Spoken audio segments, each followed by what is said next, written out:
Welcome to Rants TV. Nandito po tayo ngayon sa Saog River in Barangay Sagayen, Asuncion, Davao del Norte. Please samahan niyo po ako mag-update dito sa flood control project dito sa kahabaan ng Saog River. At nandito na po tayo mismo.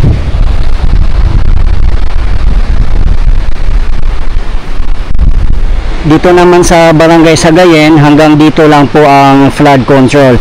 Ayan, putol na po dito.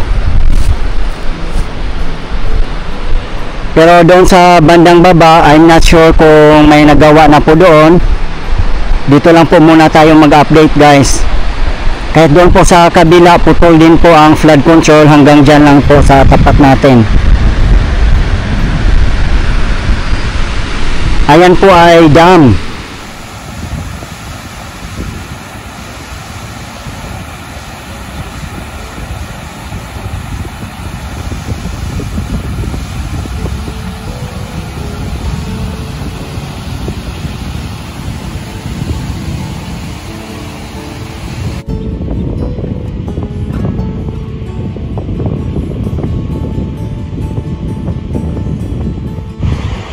Yan ang ginagawa ng mga tao dito, guys.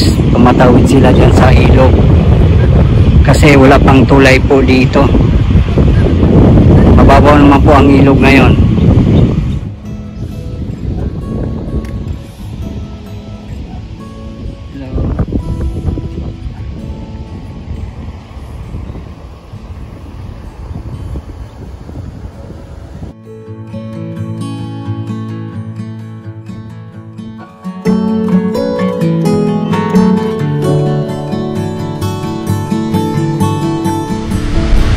Ang taas din po ng flood control dito, yung pinaka-dike niya. Sa tingin ko po, nasa 20 to 30 meters po ang taas nito.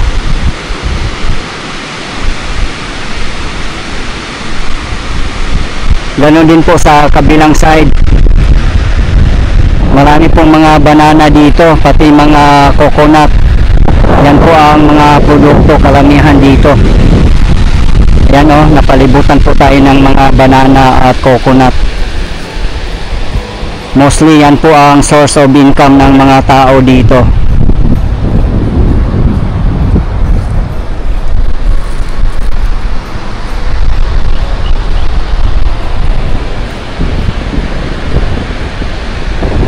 Pag malakihang baha talaga at malakas na bagyo, talagang umaapaw po dito. Nagkukos po talaga ng baha, kaya mas mabuti nga po na matatapos na po yung flood control dito. Kaso lang hanggang dito pa lang po eh.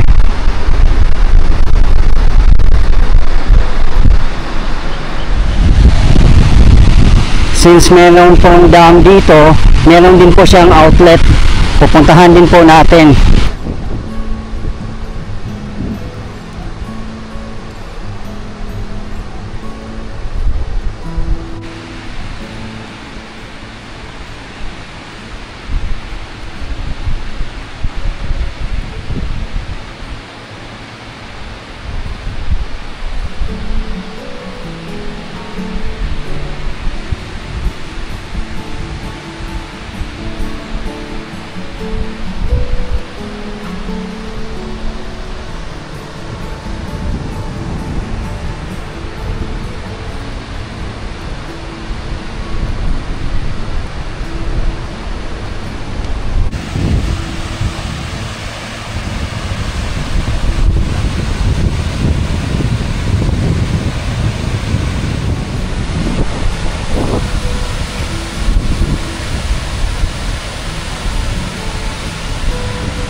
Yung Saog River naman, ang pinaka-source po nito ay galing daw ito ng Agusan. Ganun po kalayo ang pinanggalingan nito, doon po sa taas natin. At ang pinakababa naman po nito, marami pong lugar madadaanan nito, katulad ng Asuncion, Tagum City, At ang pinakababa yata nito ay ang Bingkungan. At papunta na po ito ng dagat. Malayo pa rin po guys kung galing dito. Yan, may mga banana dito, ibebenta po nila ito.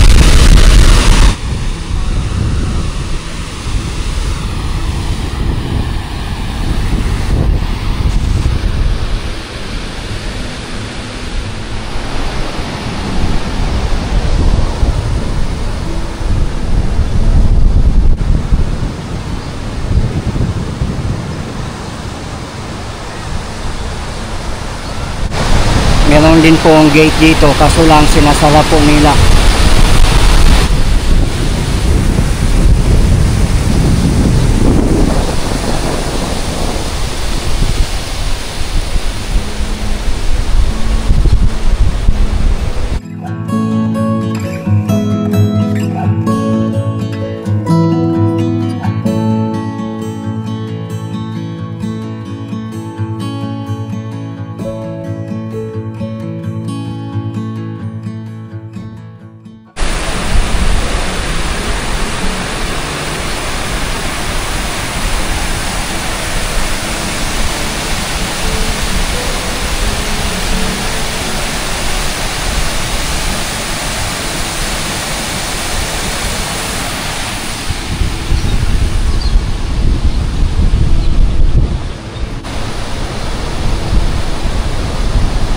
Yan naman doon sa tapat natin ay City Umadgaw, Barangay Sagayen. Doon po.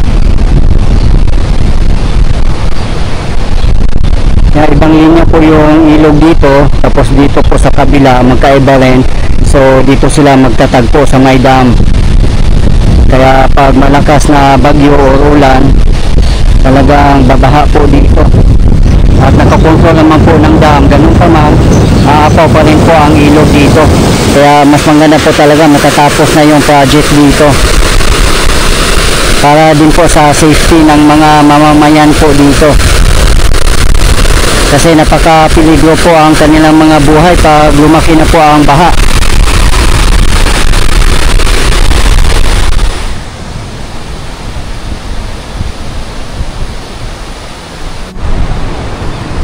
Ayan na po ang outlet. Pupuntahan din po natin yan guys para makita nyo din po.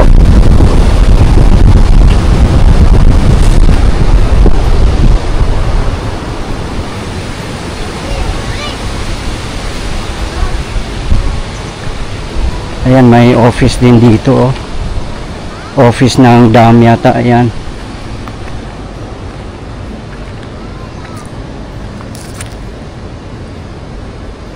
Ayan, pag malaki ang baha, bubuksan po nila ito para dadaloy po dito.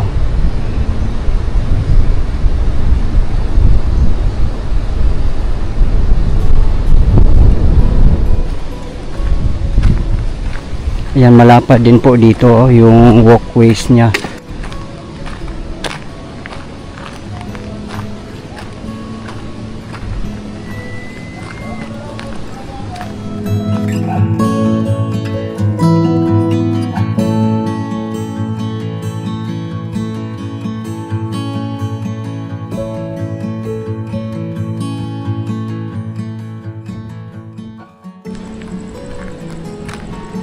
Yan, pwede dumaan dito yung mga sasakyan, oh.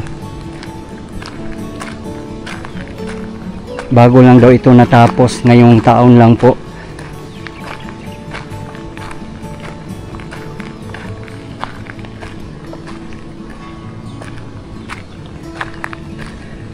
Ayan, pwede rin po tayong dumaan dyan.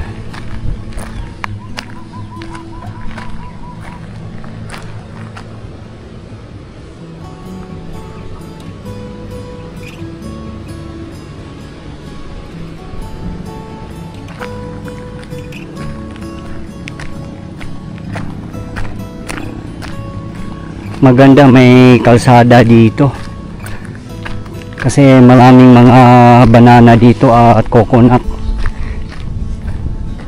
Meron din silang gate dito.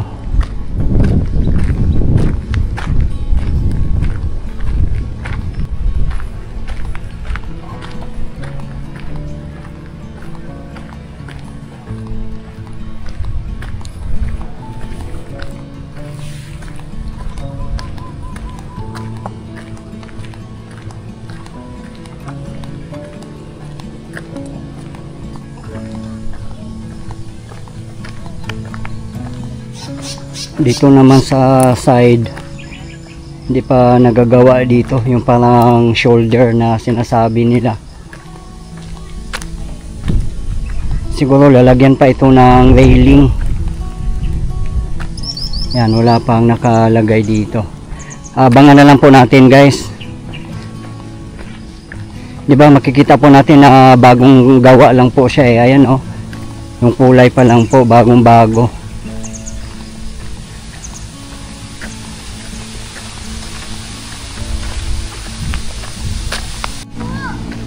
Ayan na po ang kalsada.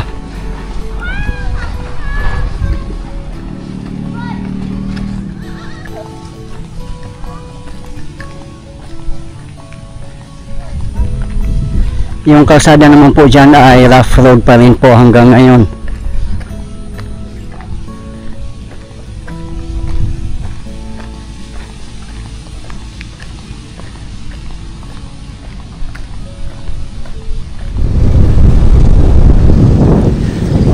May kambing pa, ayan. Puntahan po natin yung pinakadulo ng flood control. Ayan na po sa bandang unahan natin.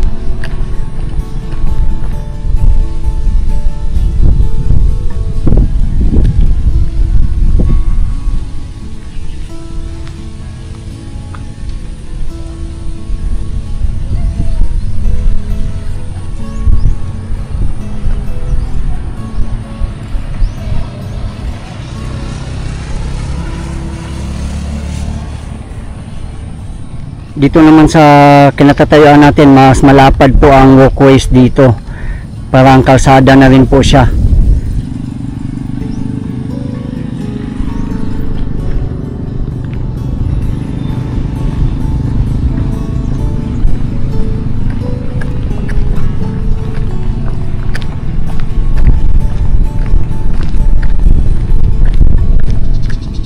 Dito naman na side, wala pang naka-riprap dito. Ayan oh, bangin po siya.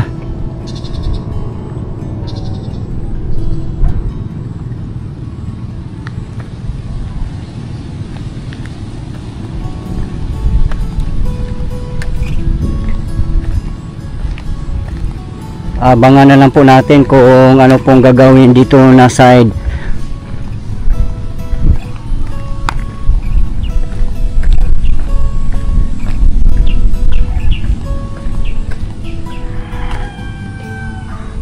May footbridge din po dito. Gamit po nila ay sheet pile.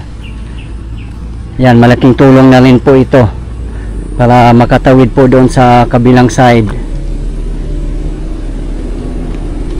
Puntahan po natin dito sa pinakadulo.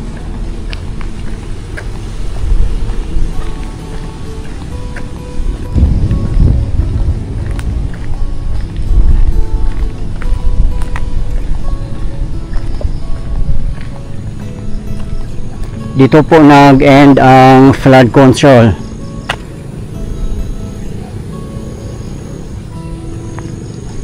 Ayan po oh.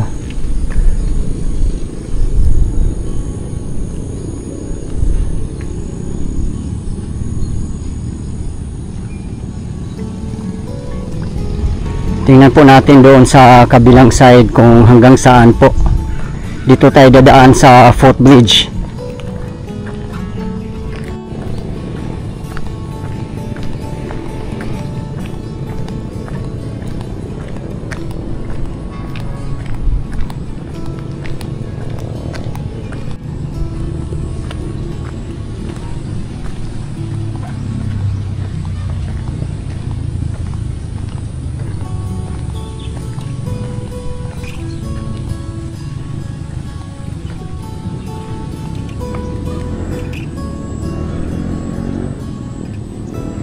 Ayan po, hanggang dyan lang po.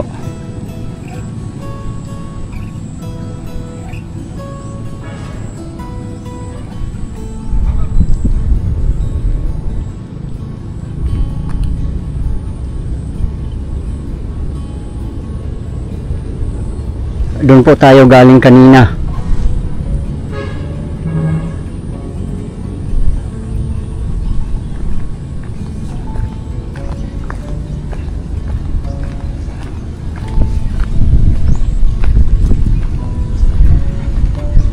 Puntahan po natin yung pinakadulo dito na side.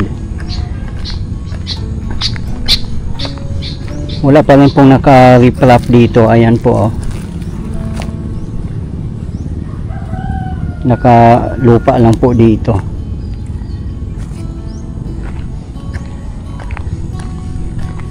Daanan lang po ng tao dito or motor, pwede, bike. Whereas doon sa kabilang side ay malapad po talaga, pwede dumaan yung mga sasakyan.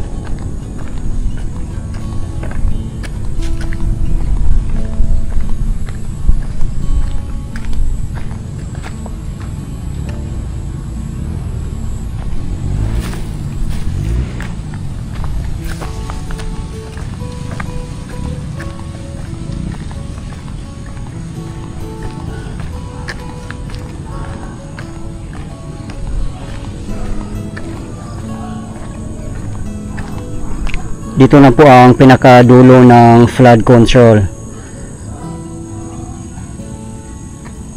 Ayan na po ang papuntang sentro ng Sagayen at iba pang mga lugar. Pero sa bandang baba po nito, wala pa po akong idea kung meron po bang flood control doon. Dito na lang po muna tayo mag-update na side.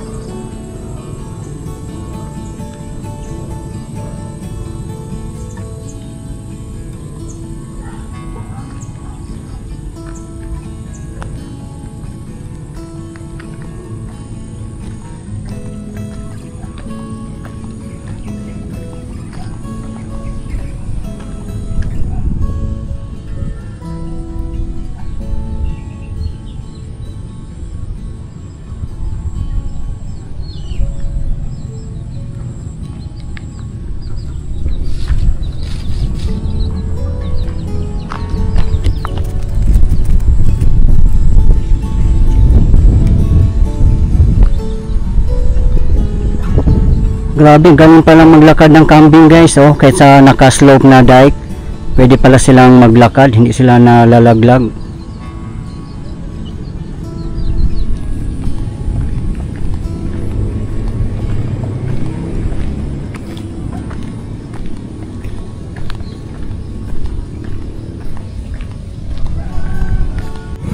Marami din po kasi palayan dito na area, kaya napakalaking tulong din po yung dam dito. Dito na side, ginagamit po nila to sa patubig ng mga palayan nila. Ayan po, merong pipe. Kasi doon po sa kabilang side natin ay mga palayan na po yan dyan.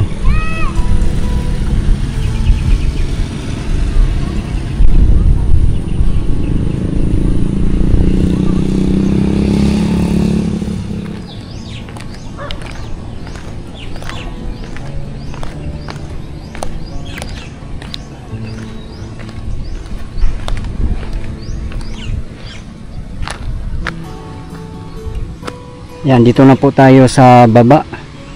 Pumunta po tayo doon sa pinakadulo nito. Hindi naman po siya ganun kahaba. Siguro nasa 500 meters lang po ang haba niya.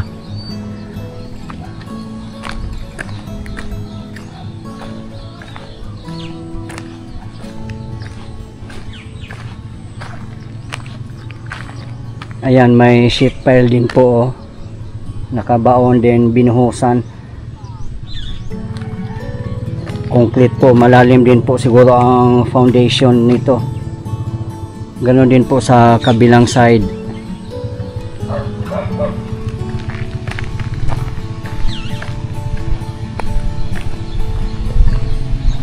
Ayan lang po ang may dam. Diyan po tayo galing kanina.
kalsada naman po dito ay hindi pa nasa semento.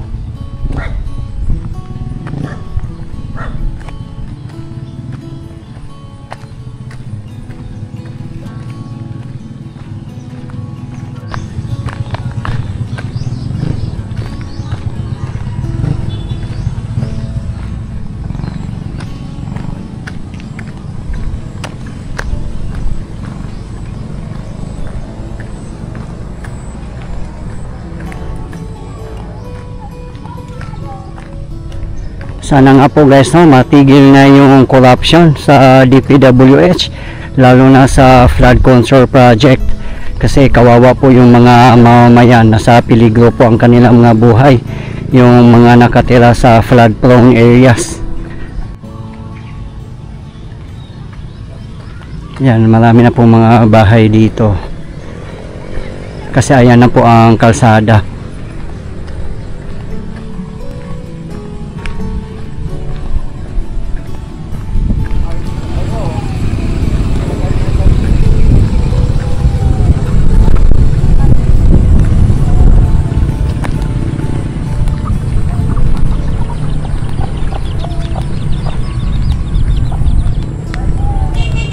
Ayan po ang pipe, ang gagaling po doon.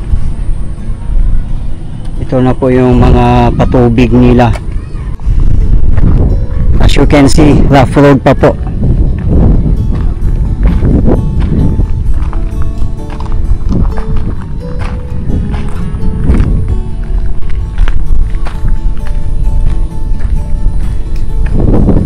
Ito na yung pinaka main road guys, papunta doon ay Laak. At ito naman po ang papuntang Tagum City. Sementado na po dito. Ayan.